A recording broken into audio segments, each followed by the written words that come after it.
In December 2019, scientists in China identified the cases of pneumonia, the causes of which were unknown. In early 2020, the coronavirus pandemic shook the world, changing human life as we knew it. The UK's first patients tested positive for coronavirus in January after staying in a hotel in York. The virus soon took its toll on Merseyside.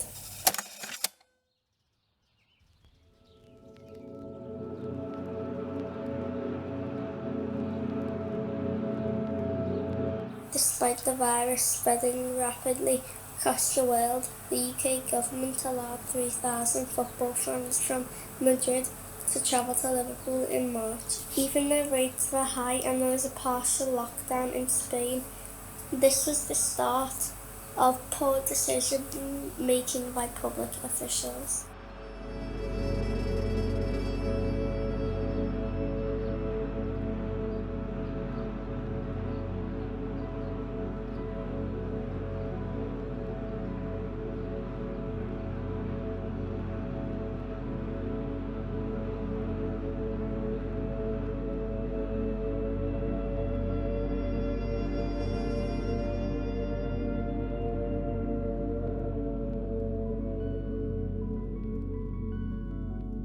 At the time of recording this documentary, the first reported case of the Omicron variant had been detected in Liverpool. The experiences of Merseyside young people living through the pandemic have not been fully heard, nor have their views been engaged. Ecovision wants to change this. The leadership role there. But I mean, there was lots that we heard, that the young people mental health was a theme that ran throughout it again. Educational outcomes and social relationships, there's all been transformed and will continue to evolve. People have documented different problems, whether it be relating to jobs, whether it be to access to opportunities. So what the last 20 minutes is just what needs to change. So what we want you to do is just prioritise 5 bullet points really of what you think is the most important as we move forward. Ecovision is a community organisation based on Merseyside. We work with young people to involve them in research and policy, helping them to influence the decisions that affect them. We started this video documentary in July 2020. We involved over 50 young people in interviews and group discussions. We wanted to understand how the coronavirus pandemic had affected young people. Our aim was to understand how COVID had directly impacted people's lives and to gain insight into day-to-day experiences. As young researchers, we had been exposed ourselves to the pandemic, but we had also heard about the experiences of those in our friendship circles. This research helped us to capture rich information and experiences beyond those we encountered in our own lives. We heard a range of experiences. Some positive accounts were documented. Young people expressed how they had more spare time than normal. A small number of participants voiced how living through challenging times had strengthened their belief in their own resilience to overcome difficult circumstances. Young people also appreciated the temporary reprieve from normal life, bringing with it more time being spent at home. While these positive accounts were shared, the overwhelming narrative was to the contrary. As part of the research process, we analysed the research findings into broad themes. These themes highlighted the challenges and concerns young people shared about the difficulties they encountered during the early stages of the pandemic. Changing human relationships was a broad theme that emerged from our analysis. The way that COVID had shaped people's social relationships varied. People had broken up with partners. There were ongoing worries about not being able to see close relatives, and there was a strong sense of apprehension about returning to school.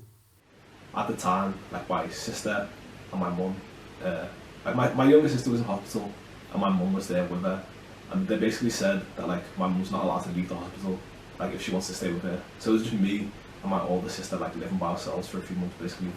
So that was hard because couldn't see my mum basically a lot of the time, couldn't see my younger sister, and I don't know, just difficult times, struggled. Not being able to see your family as much as you would normally, like, and not being able to go out, and obviously online school is hard, you have to work twice as hard, it's just hard, yeah. When you say family, do you think as a social aspect, do you think, like, would you struggle more to talk to me now than 2-3 years ago? Yeah, probably. I think, like, my social skills have gone down a bit. Me girl, she still does. She works in the women's hospital, and she worked there throughout COVID, and she dealt with some COVID patients. She used to have to come in from work. She wouldn't be able to communicate with us. We'd have to go in the other room and shut the door behind us. She'd come in, she'd take her clothes off, she'd throw them straight in the wash and put a wash on their own, and then she'd go and get a shower and go to bed, and we lost all that communication with her for quite a while because of COVID. So it has been a tough 2 years. My children were affected due to the fact that they never had any communication with their mother as well as much as they'd like. They used to always ask me, like, where's mum? Why is she out all the time? Work became more, she kept working a lot more because of COVID, and it was hard to explain to them because they didn't seem to understand what I was trying to tell them. And yeah, so it was pretty tough on that end as well. It was pretty tough on all angles, to be honest with you. I couldn't go and see my friends or family. I can't really speak to them as much as I want to. Yeah, and I couldn't go to school and, like, play football. We've been in lockdown now for, I don't know how long, but our social skills have went down, and it's harder to speak to people because we're used to speaking to people on the screen. COVID also influenced relationships through the way we decided to treat one another. I think we all act the same, and we look to things to help us, to provide security for us. I think we look to government in the pandemic. It's been found wanting, obviously, in certain ways. We've looked to science, but science is so debated and always changing because we're always discovering new things. So we've looked for security maybe in even the vaccine, should we say, and that's led to obviously people looking for security in different things. Don't agree with the security that person might have, maybe saying, like, oh, this vaccine will save us. Other people are like, no, it won't, and you see that polarised and that division in society and in families, and in my family especially, so yeah. And how do you think you've dealt with those challenges within the family? I've tried to hear others. I've tried to stand firm in my position whilst hearing others. Tried not to polarise. I think people have been offended if you don't agree with them. It's a real weird time in society where people are offended if you have a different viewpoint. It's almost as if you've attacked them instead of, I just have a different belief to you. Everybody thinks they're so I can right. question your belief. Doesn't mean I'm attacking you as a person. But people can't take themselves away from the belief and actually defend the belief. People just, no, this is it, and I don't have to offer any kind of, I don't have to give grounds for why I believe that. It's like, no, you don't believe it, you're an idiot. And that's what I've seen over COVID a lot. That kind of shift to groups, polarisations of society. It's been quite sad, to be honest. Yeah. Education was another broader theme that emerged from our analysis of data. This is an area where there was a clear and disproportionate impact on young people. We heard some experiences that related to educational pressures that we anticipated. This included reduced motivation as a result of the logistics of teaching online and how this made it hard to learn. We also heard about the worries linked to the loss of education. With the first lockdown with education, they didn't actually do any live lessons, so they just set you the work and they expect you to do it. Obviously, because of that, nothing really motivates you to do it, so you end up just sort of putting it back until it's the summer holidays, and then you got about 50 tasks to do, and then you sort of waste all your time doing that instead of actually going out when you have the chance. So overall, it wasn't terrific, but the second lockdown, it was definitely a lot better and a lot more structured, because you had a timetable with live lessons with the teachers. Obviously, it wasn't perfect because your internet would cut out whilst they're asking you a question, you miss a little bit. And also, because it's on a computer, it means that your writing speed is a lot slower, meaning you're not as prepared for, say, your English exam, when time is a really key thing in it. Because if you're slow, then you're not going to get as much down, and then you'll get a lower grade. So it all kind of adds up in the end. As a performer, COVID affected me in a lot of ways actually, because we couldn't perform on stage or anything, couldn't go to rehearsals, everything was online, we were like dancing in our kitchens. It was just pretty hard for everyone in the industry. Well, it affected my education because it was like when I was doing my mocks and going into doing my GCSEs, so like it kind of slowed that down a bit because I didn't learn as much as I should have learned. My daughter, who was 8, she was in year 2 at the time when it hit, and it was a little bit, we didn't know what was going to happen. We thought the schools were going to stay open, and all of a sudden we were in the living room and we found out on the news schools were closing. We didn't think it was going to be as hard as it was. 6 months she was off, and they tried to do this thing where it was through Zoom, they called it media learning or something. We found that hard because it was like the videos were crashing, and so she was losing out on a lot of school and a lot of schoolwork. All she did was play the game. There was nothing else I could do. I tried my best, but I'm not a teacher. It was dead tough. 6 months, and she was a couch potato in the end of it. It was just, I was glad to get it back in, but yeah, it did. It affected her badly. Some young people's experiences were specific to areas like Liverpool, where people are more likely to experience multiple levels of deprivation. In my house I've got a lot of room. I've got my room, which is quite big. I've got downstairs in the basement. I've got in the living room. So I've got a little garden, which is not roomy, but I've also got a front garden in a street, so I can play out in there. I feel sorry for my friends because they don't have as big of a house that I have. I feel sorry for my friends who don't even have a garden. They don't have a basement like me. Well, we have a few parks. We have 2 parks mainly that are close to the house that we use. One by me children's school and one just round the corner from this house. And if you go to these parks, back when the lockdown was on, they'd have padlocks on the gates. The swings were taken down, so they couldn't use the swings. They have the benefits of the money. They have the private tutors. They're able to pay out for the best possible education for their child, whereas people like in we're working class, we haven't got that money to just splash out and give out to these tutors who are willing to come out and do it. We've got to be doing it ourselves. We became teachers, and we hadn't even learned a single thing about being a teacher, but we were forced into being a teacher because of COVID. It seems like the rich get the better benefits because of that. Health, and in particular mental health, was a large area of concern. Young participants had relatives in high-risk health categories, and there were ongoing worries about the safety of relatives and friends.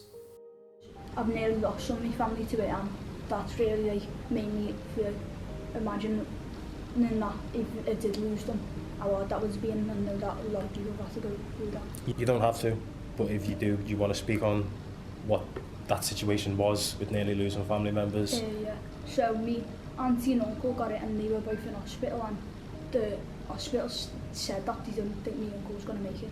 And my uncle he's quite healthy, he's quite fit, so it's mad how he's not even really that old either. Because of the whole lockdown, I got used to staying in and not going out, and then I just kind of forgot how to socialise with people, and I became a lot more nervous around people than I used to be. So my son Alfie, he's 2-to-1 care, but during COVID, obviously it was just me at home, single parent with a young sibling who's 7, and as you can imagine, normally 2-to-1 care, just me caring for my son and Alfie, and just not able to be a mum. I was a carer, doctor, nurse, everything in one. He'd ran out, slipped, and the way he slipped, his leg twisted, but his mobility is not great anyway, so where most people had saved themselves, he hasn't got that ability. Okay. So he's just come crashing down and broke his femur, but he shattered it. it was only because of that you ended up getting the support, the care package. So if you, which was quite ironic because even like the physios and that in the hospital were saying without the break you needed this support anyway. Okay. So they querying why you never got it? Yeah, they were saying, how are you coping at home anyway? Do you know what I mean? Because there was like 2 nurses taking them to get showered. Something on the lines of they were ready to discharge you without it? Yeah. So, okay, so... the social worker from the hospital said, if you're happy and you feel like you can manage, and I said, no. I said, I've made that mistake when he was a baby. I'll never make that mistake again. I said, I'm coming home with a care package.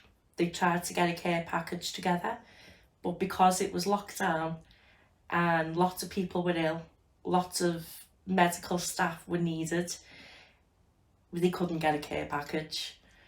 Bearing in mind, they know he's 2-to-1 care. Now he was immobile. How was I going to manage a home? We also spoke to professionals working in the field of mental health and well-being. Can you tell us about the Young People's Health Organisation? Yes, of course. So my name is Anne Hagel, and I'm the research lead at the Association for Young People's Health. And we are a charity, and we were set up quite a long time ago, about 10 or 12 years ago, to promote understanding of young people's health needs and youth-friendly health services. YPAS is actually more than 50 years old. We are a charity, a voluntary organisation based in Liverpool. We support children, young people and families with their emotional well-being, their mental health. We can offer support with practical issues as well. And we work across Liverpool in 3 hubs. And we also work in a number of, quite a number of primary schools and secondary schools across Liverpool, and also in doctors' surgeries as well. So in terms of things that we found, I think one of the things that we've found is that the impact of lockdown was what really was important for children and young people, not so much getting COVID, but the impact of not being able to go to school and of not seeing friends and of having exams disrupted. And so what we don't know yet really is what the longer term implications of that are for people. But there was obviously a lot of anxiety and a lot of educational anxiety amongst children and young people. And for some young people that upset their relationship with education and school. And it's also meant that there's a lot of focus in school now on exams, and some of the other things that happen in school have been put on the back burner a bit. So some of the stuff you get in PSHE lessons and some of the sort of general stuff at school, everybody's really focused on everyone catching up in an academic way. And we're slightly worried about that because there's a lot more to school than that. And what we noticed at YPAS was we're busy anyway, with young people either referring themselves or being referred in by other people. But we actually saw a 42% increase in referrals compared to like what we would usually get. So from just before the pandemic to then 2021. So yeah, 42% increase. And we had a 74% increase in the number of appointments that we offered. We switched at the very beginning of the first lockdown because we always worked face to face in the same room with young people and families.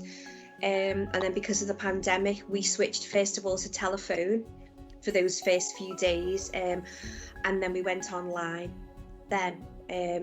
So working with young people and families on video, which meant that we could keep the service going, which was vital, during the pandemic. We noticed a 30% increase in referrals that came through from primary schools, and also a 76% increase in people that were looking for parenting and family support as well. So I think that shows, the impact of the pandemic on families, stresses and what was going on in their lives as well. There's been a lot of research on, as I was saying, on young people's mental health. And again, the picture is very up and down. And one of the things that we learned was that there's a real difference between what happens on average to everybody, which in fact looks like people are reasonably okay, and what happens to subgroups of children and young people who are in particular situations which are much more stressful, or they've got a lot more going on. So children, for instance, who are care experienced young children, or children with long-term health conditions, disability, children who are living in families that don't have the space and didn't have the money for computers and things to do distance learning.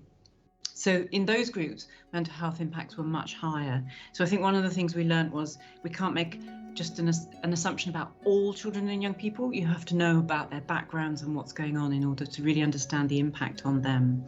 And there was definitely an impact on things like anxiety and rates of eating disorders, and depression and things like that. And referrals to child and adolescent mental health services have gone up definitely in the last year.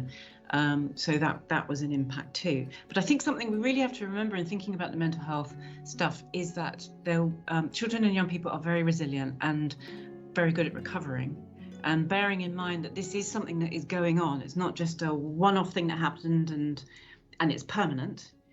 That I think that we have to do everything we can to help children and young people move on, get the support they need now and recover. I don't think we should assume that this is like a permanent state of affairs. So those were the mental health things. And then the other thing, older than your age group probably, that we are really concerned about is the longer term impact of the economic problems, loss of jobs, people not getting the exam results they wanted, on what happens next for children and young people. And I had an intern working with me before Christmas, and we were looking at all the data, and he wrote a blog about that actually, because that was the bit that really struck him, was what's happening to people like 18, 19-year-olds in their transition into adulthood. If the last 2 years have been so strange and you haven't got all the things that you needed, in your toolbox, maybe you're not going to get the sorts of jobs that you might have had before. So the longer term impact is making sure that people can pick up qualifications if something went a bit wrong in the last couple of years, for instance, and get good jobs. So, I mean, one of the things that's really interesting is that children and young people haven't spent as much time with other people. So a lot of young people get jobs because they know people, because you're in the right place at the right time, your uncle knows somebody, they've come round for tea, you talk to somebody, and that we call that social capital. And I think that there's been some impact really on the connections that you can draw on, because people have been much more isolated in the last couple of years. So we're looking out for all those. We are aware that unemployment is a problem that will affect everyone. However, we feel we identified an inordinate effect on young people. This was the case as they were more likely to be the last to join the company, which meant, in some circumstances, they were the first to leave. I was basically forced into looking for a new job from my old place because they were saying they couldn't afford to pay me wages no more because of the lack of customers that were coming because of COVID. They didn't have enough funds, and yeah, that's probably the biggest effect that it's had on me. Lost my job basically. I think my biggest fear coming out of the pandemic was not having an industry to go into, because the musical theatre industry and any theatre industry kind of collapsed. So it's kind of scary not knowing what was going to be there when we came out. Well, I started on the docks, I think it's about 2.5 years ago. And then as soon as COVID was back, so it was quite a busy place at that time. There were ships in and out, and then COVID hit. And then we started to see less work. There was less ships, and we started getting about 2 ships a month. And then about 10 months in, it was 1 ship a month. Before we know, there's literally no work. And I couldn't even pay my own rent. So I had to leave it. But at that time, they seemed to be getting rid of the young people and he was giving the old people the contracts to keep them there. I don't know what that was all about though. There were also concerns about the authoritarian approach of the government to managing the public, which in some instances contrasted with how they managed their own affairs. Well, with this new variant out there, it's a bit worrying now. Obviously, I think the kids are safe. I think they're not going to lock down the schools, but, you know, is it safe for us? Are we going to have to go back to where we was before with all this, you know, 2 metre distances and face masks and all that? It just seemed all of it too much at the time. Just trying to get away from all that, and now we're going back into it. I think the fear for me was government overreach into personal freedoms, government overreach in taking away and giving our freedoms whenever they want, which I believe they don't have the right to do that. Do you know what I mean? Mm-hmm. We've kind of fought in history for freedom a lot, so I was wary of kind of the government controlling narratives, controlling laws, controlling. If I can see family, that's an overreach of government for me. Mm-hmm. Government's there to protect me to an extent. It's not there to dictate my life.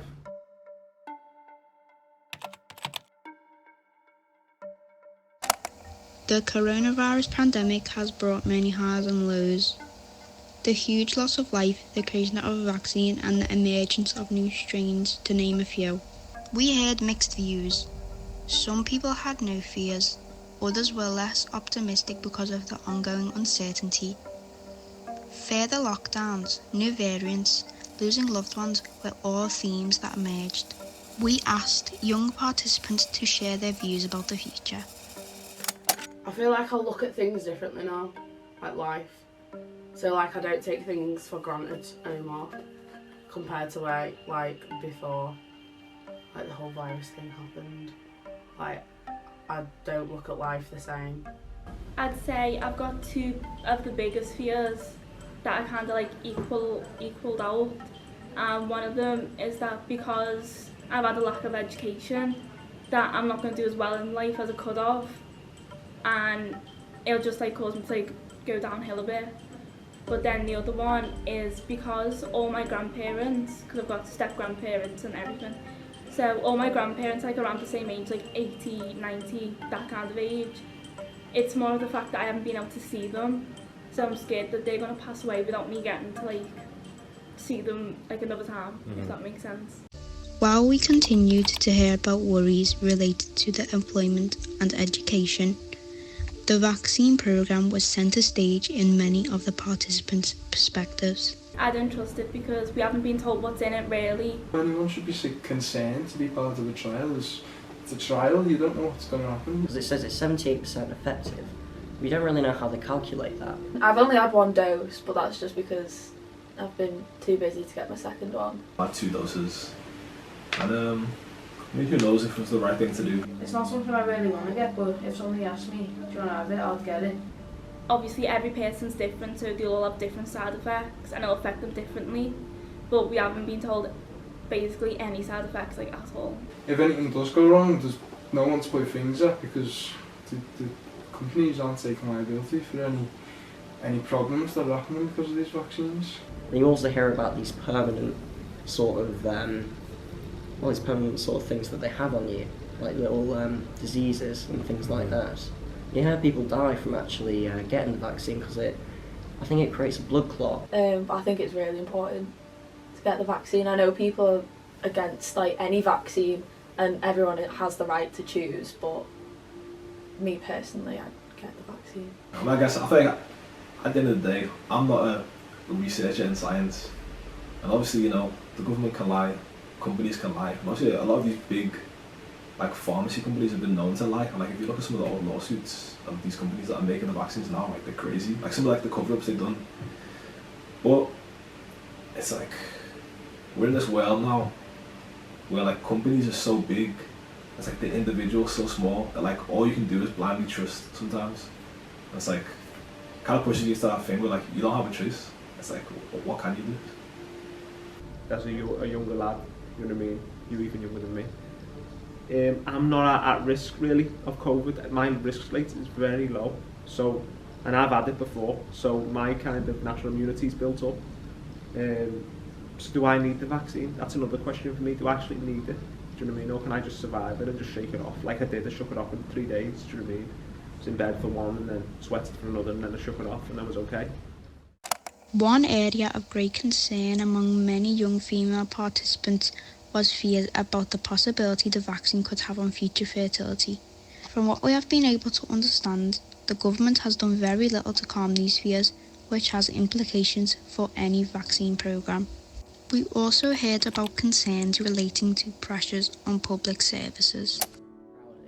I do have to go to the NHS a little bit, and one thing I did notice is that it is a lot more crowded, and Southport Hospital, they're not actually using that hospital anymore, so all of their appointments, everything like that has been moved to Ormskirk because they're using that as a COVID hospital, and that affects a lot of people. Because my dad usually gets his blood taken at Southport, but now he has to go all the way to Ormskirk, which is a lot further. So in that aspect, it has affected us. What shocks me as well during COVID, Alfie's special needs school, and he needs that routine, he needs, you know, for him, for us as a family. But I remember going for a walk with Alfie in the wheelchair, he broke his leg, Joe was with me, and the headmistress from Joe's school round the corner was outside, and she said, what happened? Because she knows Alfie's needs. Said, so he broke his leg. She said, why didn't you ring us? I said, for what? She said, because Joe could have been coming in. And I said, well, I'm not a key worker. She said, but in our eyes you are, because you're caring for Alfie. He's had a break as well. She said, despite just having the break, Joe would have a place. Now that really shocked me that Joe's school could give him a place, but Alfie can't go in. Clearly, the pandemic has had a negative impact and we sought to understand what young people feel the government should be doing. As a result of our data gathering exercise, we obtained meaningful evidence about how COVID-19 has affected young people in Merseyside. We also heard their thoughts on how it might impact their future. We heard young people's views about how they feel the UK government responded to the situation. From the information that we documented, it is clear that most people share the same viewpoint. One that considers Boris Johnson and his cabinet to not have responded appropriately to this devastating global crisis. As part of the documentary, Equal Vision's young volunteers interviewed other young people and various professionals to understand what they thought the government should be doing. Making sure that we do invest in things like youth clubs and youth services. We already had stopped investing before the pandemic, and those kind of things are so important. Community services for children and young people. We really have to make sure that we go back to persuading the government to put more investment into that.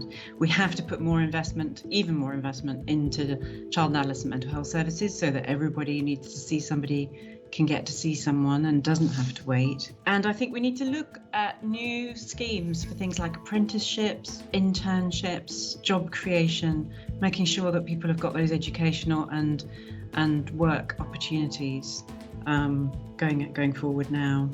Those, I think, probably are some of the key things, really. What I'd really like to see is a children and young people's youth health policy from the government. We don't have one. We don't have anything like that. Yeah, I mean, absolutely increased funding, because sadly, that we are impacted by waiting times at the moment. We've only got, when you think of staffing and capacity, to be able to see children and young people and families, that if we were able to gain more funding, then that could make a huge difference for waiting times, and that would really help us then, like I said before, that early intervention, really being able to support a child or young person at when they most need it without them having to wait a long time. So yeah, more funding absolutely would help with those waiting times. Yeah. One aspect where young people felt national and local governments needed to improve significantly related to providing satisfactory and targeted information regarding the COVID-19 vaccine. Even though we heard concerns about the vaccination programme, which we may not agree with, these are genuine concerns, and the government needs to be more active and bespoke around its information dissemination activities. there's like people going around saying that it can affect women in the future and things like that. So I don't really want to. Are you talking about pregnancies? Yeah. So you have to fear that you might not be able to have a child in the future? Yeah. What news sources are you finding this from? Not news sources, just like rumours from like. Would you say Instagram? Yeah, like social media and. What would you advise the government to do In terms of pushing information out to young kids? Like teach it in schools and things like that, so people are not just hearing rumours on social media and then taking it from there. Instead, when they hear it from someone from like higher education and like the teachers and things like that, they'll think it's actually true, because obviously the teachers are telling you and things like that.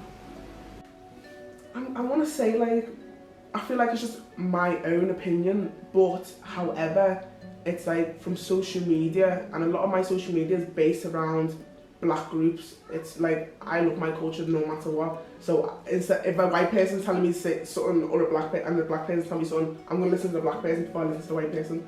Even if the black person's wrong, I will still listen to them first, but to the white person. So it's like when people, my black fellow people, are telling me I'm not getting this because of this and this, I'm thinking to myself, okay, if they're saying that, then there's more of a chance that they're probably right. Addressing these concerns is essential in order to gain the public's trust in the vaccination programme. Access to the information about potential side effects was also reported to be limited. Other participants described their concerns and shared ideas about the actions the government should be taking. I think the government needs to take a close look to the vulnerable children, adults in the communities, and people in the more deprived communities also. My son's services, Alfie, have already been cut quite significantly. He accesses summer school, which is normally 3 days a week, which due to the COVID financial impact, it's been reduced to 2 days. Some of the personal assistance hours that he gets, they were 15 hours a week. Now they've been reduced to 10 hours a week due, again, lack of funding. So I think the government really needs to take a good, close look at where the money's going and why isn't it going to the most vulnerable at such, a bad time for families. Just like when you go out wearing masks, because I need to just see what it's like and see if it gets worse or better. Targeted investments to support people who have experienced increased levels of social anxiety is vital. Targeted investment to boost education provision for people who experience greater levels of social and economic disadvantage is also crucial. And directing appropriate funding to employment opportunities is paramount. Taking part in this young person's video documentary has provided a young person's perspective about the way COVID has affected young people, and to understand their concerns as we look to the future, and also to understand what young people think the government agencies should be doing. This study has shed a light onto the importance of a young person's perspective. This is especially important as COVID has had a disproportionate impact on young people.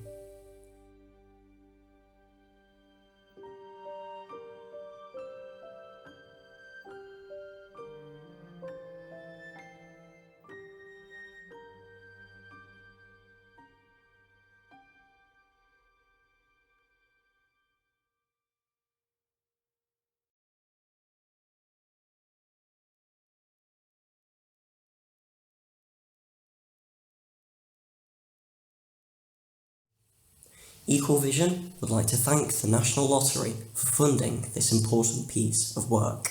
We also extend our thanks to you, the people who offered their time.